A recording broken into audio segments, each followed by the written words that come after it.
hukum pengobatan ya, dan tindakan kedokteran.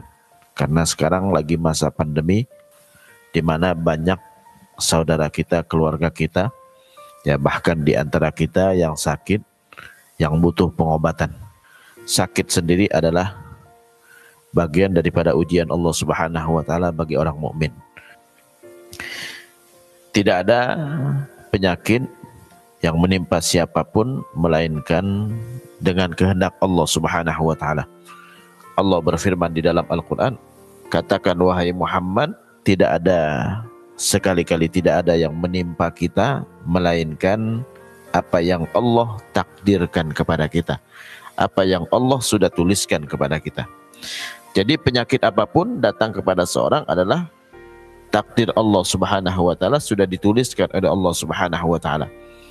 Jadi bukan berarti jika ada orang mukmin ya yang kena penyakit ya itu berupa hukuman. Ya bisa jadi itu adalah bentuk ujian Allah Subhanahu wa taala.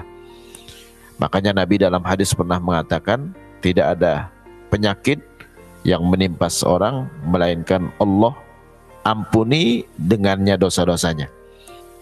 Makanya kita disunnahkan kalau ada yang sakit kita mendoakan kepadanya dengan ucapan tahurun insyaallah. Tahurun artinya membersihkan dosa insyaallah.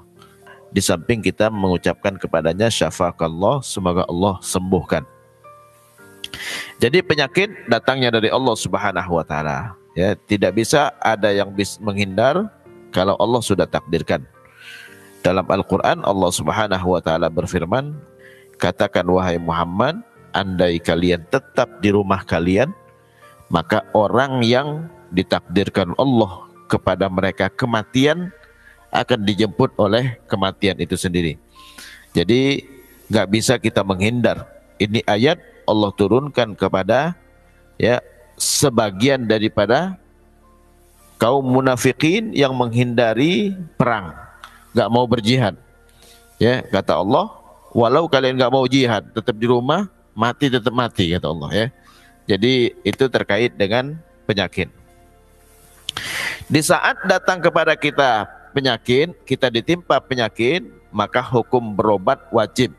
Kenapa? Karena kita nggak boleh membinasakan diri kita, nggak boleh membiarkan diri kita binasa.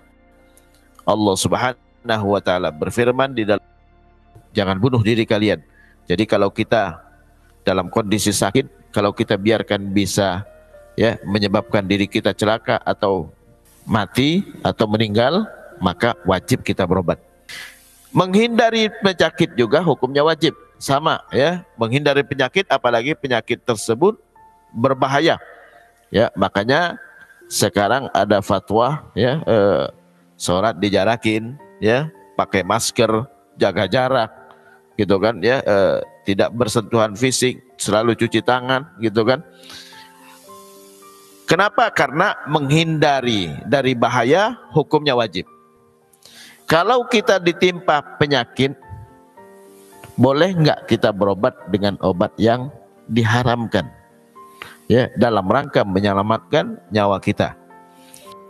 Mayoritas ulama mengatakan bahwa boleh berobat dengan obat dari bahan yang diharamkan dengan 5 syarat.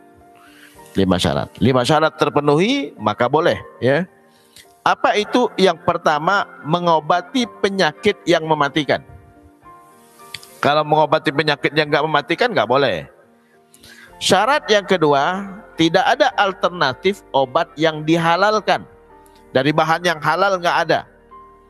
Atau ada tapi di luar jangkauan kita, maka termasuk dianggap nggak ada. Atau ada tapi kita nggak mampu membelinya, maka dianggap nggak ada juga, sama. Allah tidak membebani kita kecuali sesuai kemampuan kita. Syarat yang ketiga, sudah ada penelitian ya ilmiah yang mengatakan bahwa itu memang bisa mengobati. Syarat yang keempat, tidak boleh berlebih-lebihan. Yang kelima, tidak boleh menikmati. Allah Subhanahu wa taala berfirman setelah menjelaskan yang diharamkan, kata Allah, siapa yang terpaksa menggunakan bahan yang diharamkan ya, ghairu baghin wala adin, tidak berlebih-lebihan, tidak melampaui batas, fala itsma alaihi, maka enggak ada dosa baginya. Innallaha, sungguhnya Allah, ghafurun, maha pengampun, rahimun, maha penyayang.